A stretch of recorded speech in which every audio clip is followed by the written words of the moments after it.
Like, there's no stopping this thing. And if you did try to stop it, it's gonna whip you with a human spine. Yeah, that's even worse. A whip made out of a human spine is some predator shit. Apparently he's polite, though. Oh, that's nice. He's known to knock on a door, but that's also seen as a death omen. Like, if you open it, someone inside is about to die, straight up. A very tall, cloaked figure. I'm assuming it's tall. Like, imagine if it wasn't. Yeah. Like a 4 foot. Danny DeVito out here with the right. A whip. Ooh, Danny DeVito in a Headless Horseman role would probably be fire. There are ways to protect yourself. What way to protect yourself? And it's just gold, you know? 2 Chainz is saved. Honestly? Welcome to your weekly dose of weird, the haunted, and the hidden. This is Hypothetically Sound with Alek and Randy. Welcome back to Hypothetically Sound. We hope you are having a great day. As always, I am one of your hosts, Randy, joined by the other host, Alek. Hello. And we are back with more Cryptid Hunter, and we got a fun one today. We are going across the ocean over to Europe to hunt us a cryptid. Alek, who are we hunting today? The Dullahan. The Dullahan. Dullahan. The Dullahan. For you all that don't know what the Dullahan is, everybody knows what it is. You just don't know the name. It is the Headless Horseman, or in Irish folklore, the Headless Harbinger of Death. I don't know about you, Alek, but the Sleepy Hollow movie is probably one of my favorite movies of all time. Oh yeah, I love Sleepy Hollow, bro. Like, I love it. Johnny Depp, all of them did such an amazing job. It's such an amazing movie. And to find out, because I didn't know that it was based off of the Dullahan and Irish folklore, is crazy. I didn't know when I watched it was based off of something like that. I just thought it was a really sick concept. But, you know, as I grow up and look into mythologies and all this kind of stuff, you learn it. And it's like, yeah, that enhances the experience of knowing. Yeah, no, I totally thought it was just something that someone made up, like literally for the movie. I didn't know that it had an actual like folklore to it, and it was an established thing before the movie. So I didn't know until we did the research for this. So I'm excited. Okay, guys, before we get into the meat of this episode, I want to give you a quick overview of what we're going to talk about. So as we've said multiple times, it's the Dullahan. It is part of the Irish mythology, the Celtic folklore.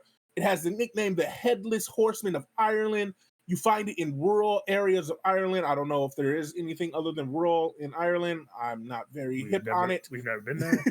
Never been there. I want to be there. Yeah, I am Irish, so I kind of want to go. You can find it under mythical figures. It's also known as a death omen. And as we said, you'll find it in the movie The Sleepy Hollow. But this version, the Dullahan, the original version, is much older and much darker than what you see in the movie. So we're really interested in telling you more about it because it is a really cool cryptid.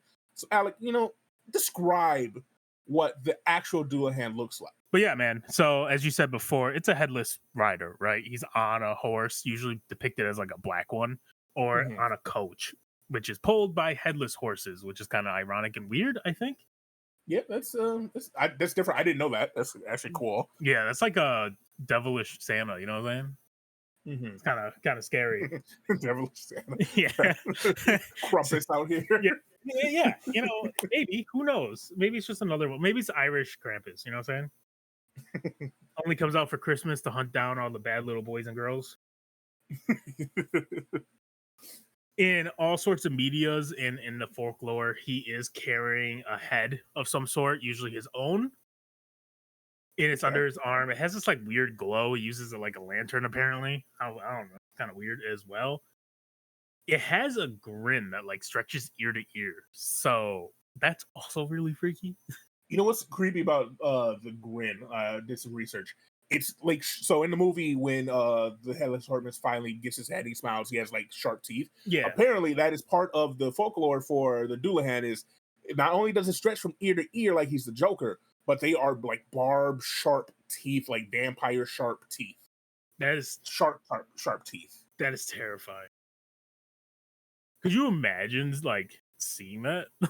No, that would be the scariest thing. Like all of a sudden it smiles at you. Oh, not only is it not attached, but he's smiling, and that's a lot of teeth. no, thank you. You're going to eat my soul. Mm-hmm. What makes it even more creepy is apparently the eyes on the head also is like constantly scanning back and forth, right? That's Do you think there is some sort of like spiritual like neural connection where they can see out of the eyes of its head? Oh yeah, most definitely.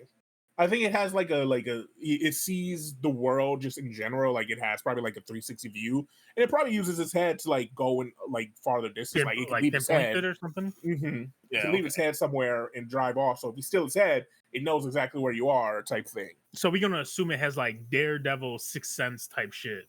Oh yeah, like 100%. Right, and then like it can pinpoint and see everything clearly through its eyes. That makes sense. And as for what it's dressed up as, it's just black cloak or armor. You know, it got to be edgy. Everything else makes sense. But speaking of the eyes and like having a sense of the world, it doesn't matter because apparently in its folklore, it can just go through gates and walls. Like it is described as not having any like physical barriers in our realm. So it can just go through the walls. It can just go through gates, and there is no stopping it. So it doesn't even matter if it can't see. It's just going through things. Yeah, that's terrifying. What? Why? What? Like there's no stopping this thing. And if you did try to stop it, it's gonna whip you with a human spine. Yeah, that's even worse. A whip made out of a human spine is some predator shit. Like I've never actually like held a human spine, like even the fakes ones. So I don't know if they're really whippable, but if he can do it, he's probably just taking the vertebrae and putting it down a regular whip. Again, he just want to be edgy. I'm saying. Right. I don't know if that's how the human spine works either. By the way, maybe he drilled holes in it. I don't know, man. He goes through walls and has a separate head. Like honestly, like why am I questioning it? You know? Yeah. But this dude's basically just death. He's just death on a horse. Apparently, he's polite though. Oh, that's nice. He's known to knock on a door, but that's also seen as a death omen. Like if you open it, someone inside's about to die straight up. Which is crazy. All I know from everything that we've done so far on this series, just to open the door. Don't go outside. Stay in your house. Yeah, again, be a hermit. It only comes at night. So, like, if you're just chilling and you hear a knock at the door at 2 a.m., why the fuck are you opening the door? If you open it, it's either a vampire, probably the safest bet, realistically here, right? The vampire is like, hey, can I come inside? You're like, nigga, it's 2 a.m., leave. Simple, right? Yeah. It's either some black-eyed kids asking to play on your goddamn iPad. Or it's Michael B. Jordan asking to come in. That's a vampire still. Like, I don't know. I haven't seen the movie yet. I'm assuming. And you know, you open it and it's a very tall cloaked figure. I'm assuming it's tall. Like, imagine if it wasn't. Yeah. Like a 4 foot. Danny DeVito out here with those whip. Ooh, Danny DeVito in a Headless Horseman role would probably be fire. That'd be crazy. Are we putting on a miniature horse? Or is it the full-size horse? Miniature. Oh, that'd be amazing. That would be an amazing movie. But do not worry. If you, for some reason, you get a knock at your door at night and you open it and the Dullahan is standing there, there are ways to protect yourself. What way to protect yourself? And it's just gold, you know? 2 Chainz is saved! Honestly, it could be as much as a coin. Okay. You don't need a lot. So if you wear gold jewelry, better hope that shit ain't fake. It might not turn your neck. Hey, you better hope that ain't fake. That's all I'm going to say. Apparently, it's a symbol of value, purity, and a spiritual barrier, but it don't fuck with it. It don't fuck with it. It's a silver type of guy. I respect it. I'm a silver type of guy. I mean, if I've ever needed a reason to just like go get some gold rings, get a necklace, get some earrings, get a golden plate of armor, I found my reason. Crazy. You know how expensive that would be? Too expensive. Yo, imagine you have a gold tooth, like Auntie Stephanie, right? Right. And the opener's like, "Oh, I'm gonna get you," and you just like smile, and he runs away. Simple. Easy, clean. Speaking of saying things, he can't talk apparently, but he will utter your name, and if he does that, you just die. Bruh. So now I open the door. Yep. Mistake number 1. Yep. I go, yo, what you want? And he just goes, Randy. And heart attack. Yeah. Now, was it him or was it my weight? Honestly, your first mistake, because I'm assuming you're wearing a gold necklace, is buying a cheap ass fake gold necklace. That was your first mistake. Okay. Your second mistake's opening the door. The mall vendor said it was a 24 karat. I spent $3,000 on this bitch, and you telling me it's fake? Well, the Dullahan ain't get scared of it, did he? But let's be real, like, knowing everything that we just went over with the Dullahan, like, this type of cryptid doesn't pop up in, like, past 1980. No. It just, like, a lot of the things that work with it just wouldn't work in a modern society. Like, let's say you hear the knock on your door. Like, a good, like, 70% of the population has a Ring doorbell now. And so even if you are a vampire, black-eyed child, or the Dullahan, like, you're gonna be seen on the camera. And if you are seen on the camera, ain't nobody opening the door to nobody. Yeah, true. And most people own gold now just because gold is the currency of the future, still, past, everything. So most people own gold in one way or another. You can't just be going around whipping people. Like, it's kind of an issue after, the 1800s anymore. And, like, most people are just gonna fight you. Yeah, 100. You in America, you're probably getting shot. I don't think it matters to him if he gets shot, but he definitely be like, "Ooh, shit, this is kind of scary." But this is my also thing. Why is he so polite? Why he knocking on doors? If he can just go through the wall, just go through and kill the person. I don't know. It kind of is an aura forming moment. You know what I'm saying? Like, the motherfucker knocking, you shut the door on him, he just walks through, opens it back up, and then walks out and stands there. Like, nah, don't do that. You know what I'm saying? True. Yeah, just like pure unadulterated. I think he just wants to strike fear in people, to be honest. Like, see death coming, see like their face when they realize. But honestly, I think the Dullahan's one of my favorite. Like, now I don't want to say deep cut because it's not really that deep cut, but I don't feel like he gets enough attention, or she gets enough attention. The Sleepy Hollow definitely took over. It's like, it is known as the Headless Horseman from Sleepy Hollow. It is no longer the Dullahan from Ireland. Yeah. The Headless Horseman, instead of being its own cryptid, being the Dullahan, has just transferred to modern folklore. Like, you see the Headless Horseman, you're like, oh, it's the dude from Sleepy Hollow, from Washington Irving, Sleepy Hollow. It's not the Folklore anymore. And it was wild because it has, like, similar figures in other European folklore. Like, the Scottish have their version, the Germans have their version, even Latin America has their own version of it.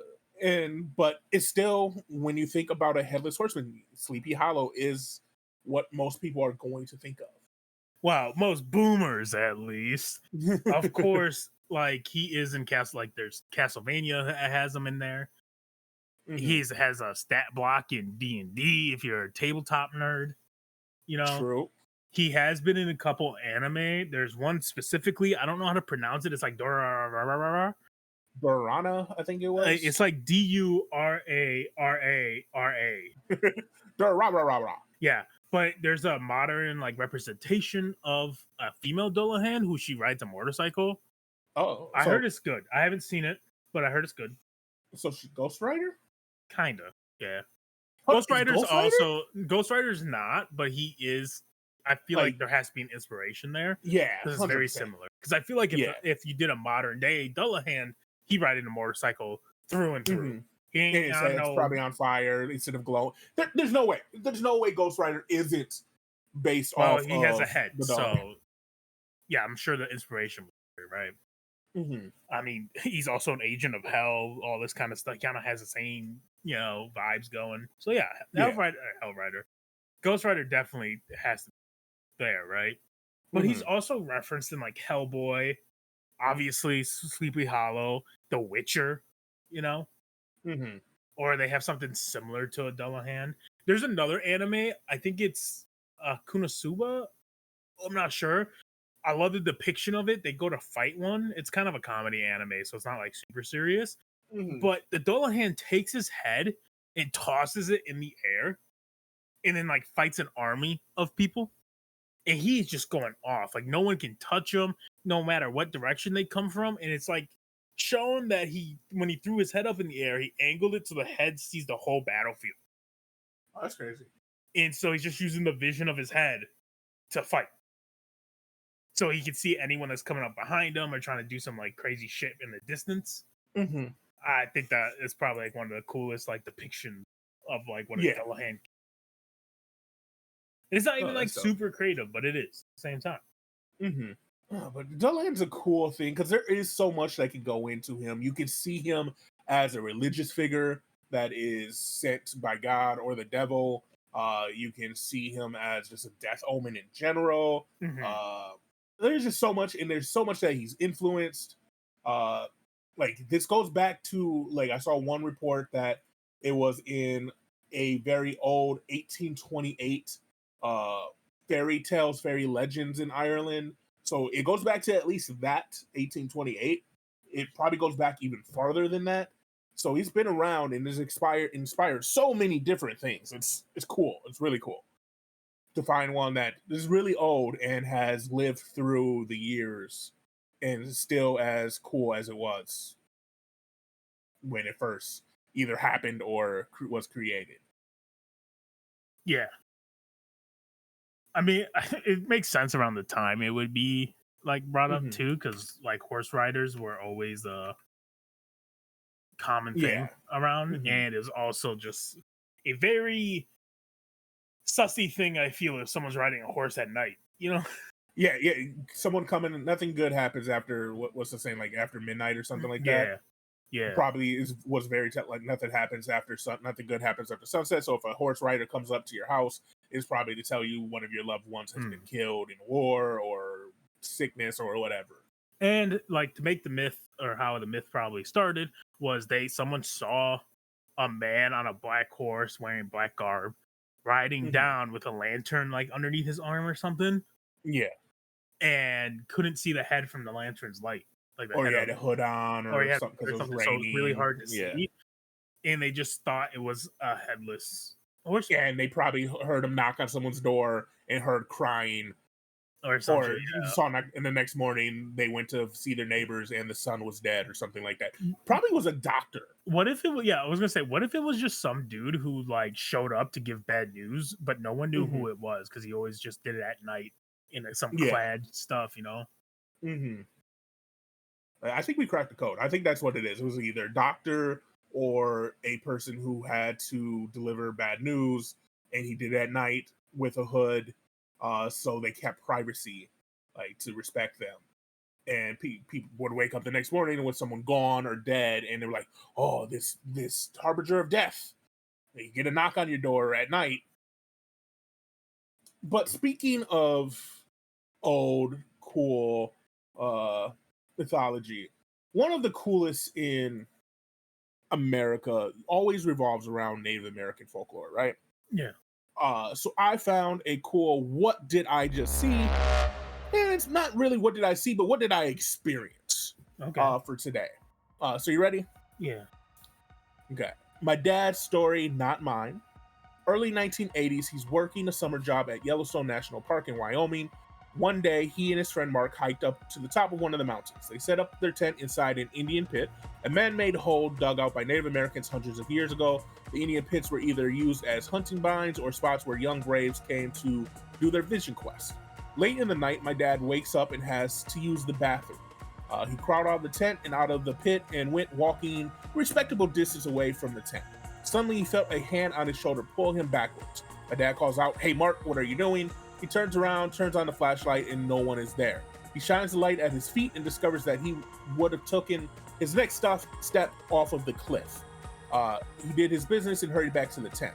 The next morning, the two friends are waking up and his buddy says to him, "I know this sounds crazy, but I woke up in the middle of the night and I swear to you there was an Indian man standing outside of our tent. Whatever really happened that night, my dad is alive, he met my mom in Yellowstone, and here I am writing this story to you today." Interesting. What I love about this story, and what that often gets left out when we talk about ghost stories, paranormal stories, is that not all of them are bad. Yeah. There are a lot of supernatural things, because we believe in the supernatural, that are there to help. I wholeheartedly believe that our great grandma, our grandma, our grandpa is protecting us, and like makes themselves known when we're going to do something bad, or something bad's about to happen to us. Yes. I've experienced multiple times. And so reading a story where other people experience similar things, and it's even cooler when it's not someone you know, when it is just a random figure that is protecting you just for the sake of, I don't want to see more death or more harm. Yeah. I think it's always good to hear about people's guardian angel experiences, you know? Because it's like you said, it makes it feel like something is looking out for you, and that means like you probably have someone or something looking out for you. Yeah. On the flip side, though, to play devil's advocate, no pun intended, maybe that thing wants to claim you for itself, so it can't let your demise, you know, happen a little too soon. You feel me? Also very possible with very old. Do you know how strong something has to be able to physically touch you? You feel me? And usually that's seen as like a demonic presence. And which isn't surprising when it comes to Native American folklore and spirits. They are very strong because they're connected to the earth, and they've been wronged so many times over and over again that they house that power. And yeah, like you said, it wouldn't be surprising if they house the anger as well. And like you went into one of their spots, like they put this so far away from where the average human would be, and you still found their spot, and you slept in it, and you disgraced it. And it could be seen in their mind. And so yeah, maybe they did just claim your soul by grabbing you, and they weren't ready for you to go, or they needed you to stay in that area longer. So yeah, there's definitely two sides to every argument in every story. Last thing before we end the episode, you brought up guardian angels. Yeah. I saw a TikTok that made me laugh because it is spot on. Have you seen the movie Angels in the Outfield, right? Yeah. Thinking about it, they went through and talked about it. It is the most messed up movie. So the movie starts with the kid's dad leaving him. Yeah. Just like, nah, I'm gonna leave you. Oh, and the Indians sucked, by the way. The baseball team's never gonna win. And then you go to see the head coach, and he's abusive, yelling, throwing stuff.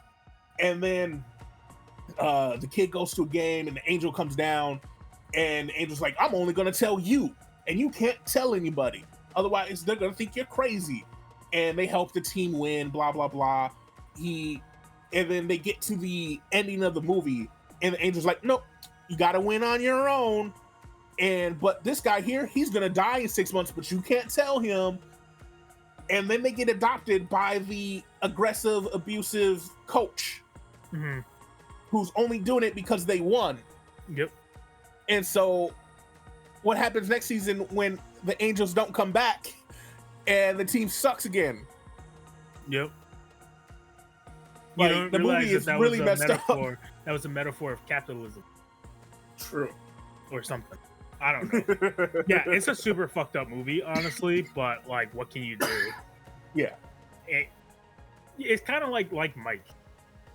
Like Mike is also messed up. If you think about it, like Mike's super fucked. They got this fucking 8-year-old. I mean, I think he's like, what, 14? Yeah. They got this like 14-year-old playing basketball against grown-ass men, and they're trying to foul him and beat the shit out of him and use him, knowing damn well that he does not understand the concept of contracts or any obligations with such things, right? Just for him to blow out a shoe and have to play normally, and then they're like, oh yeah, that's right, he's 14, he fucking sucks compared to the professional 6'7" average basketball player. No, but they didn't do that. He was like, oh, so you coming back next season? No, I think I'm gonna retire for now.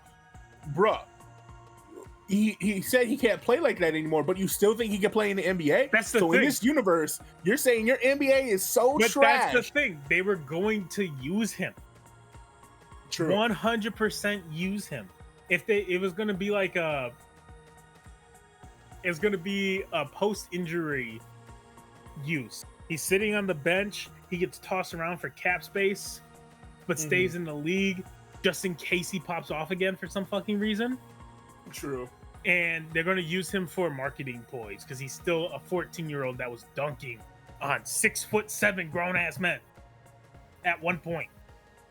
And then you also get adopted by another, like, potential abuser. Yeah, questionable adult. Yeah. Who was like, oh, yeah, I adopted you. Well, I can't go without my friend. Oh, did I forget to say I also adopted him? Why didn't you do this in the first place? Why did you make this little boy cry? I was about to say, yeah, I was going to be like, yeah, I adopted you. And it's like, but my white friend. He's like, I adopted your white friend too. But you better be able to dunk from the 3-point line again. Like, they're in a world where that is also a thing that's not crazy to them. This kid just dunked. But at 4'9". My headcanon now is that they're in the same universe. So there's some kid playing fucking Major League Baseball or coaching. Yeah. And then there's, a kid playing that has a messed up arm. But to amplify it, Air Bud's also in the same universe. Yes. Air Bud is 100% in that same universe. And that's why this shit isn't kind of weird to them, because a dog plays basketball very well. That's it. I just want to say, and not just like the basketball Air Bud. Are in there. I was going to say, it's the football Air Bud too. Like, this dog is a 4-season sport player, okay? Like, he plays it all. I kind of want to go into that rabbit hole of finding all of these like magical sports movies and finding ways to link. Like, they have to be linked in some way. Like, oh yeah, 100%. Last movie that definitely is part of that universe. Holes. Yes. Mattazzaroni, curse them shoes, curse that dog. They were actually the like Mike's shoes. They originally were blessed. Yeah, you're right. Yes. Crazy. Oh god. Well, thank you guys for what. Wait, I almost did it. I almost messed up. Alek, It is that time of the episode where the people are waiting. They waited. Yeah. For your shout out. Yeah. It's actually going to be for D&D because I mentioned it earlier. We're in a campaign currently and it's really fun. So shout out to anybody that plays D&D or really wants to get into it. I highly recommend it. It's just fun. It's just fun messing around with friends. Try to get one with not super serious people because I feel like a serious campaign or one that's not allowed to have fun isn't fun, you know? Yeah, I would honestly wait a couple for a series, like play a couple ones, learn the game, have some fun, and then definitely get into serious one. Like I'm building a serious one as a DM, and I would love to be a player in a serious one where it is RPing and it's story based with minimal fighting. I would love that. But yeah, take your time, enjoy the game. It is fun. Find someone. If you like telling stories, be the DM. There's a lot of tools out there to help you build it. Don't be afraid to use AI to help you start building. If you're new to it, there's a lot of tools. Just do it. The only thing stopping you is you, honestly. 100%. And finding a party, it's pretty difficult. And finding people, yeah. Yeah, you gotta get the schedules down and stuff. That shit hard. But if you have friends that are just willing to try, you just need 3 people. Facts. Ideally, you could probably do it with 2. Hell, you could probably do it by yourself. I'm sure there's a single player one out there. It's like a choose your own adventure book or some shit. But you know, ideally 3 or more people. Yeah, I could see. I have an idea for a 1v1 where each player is a DM and each player's a player. It's the same story, and you guys are the one DM tells one side of the story, the other DM tells the other, and you guys meet in the middle. That is a goal of what I'm writing. Yes, makes sense. But we thank you guys for listening to this episode. We hope you enjoyed. We hope you liked the Dullahan and our ramblings on magical creatures playing sports. Yeah. Until next time, you know where to follow us. Hypothetically Sound on everything. Free Allocate for art. Roll for sourdough on TikTok. And until next time, have a great day. Have a great day. Bye. Thank you for listening to Hypothetically Sound. We hope you enjoyed the episode. All episodes can be found at hypotheticallysound.podbean.com, as well as on Apple, Spotify, and Pandora. For full unedited video versions of the podcast, please visit us at youtube.com/hypotheticallysound.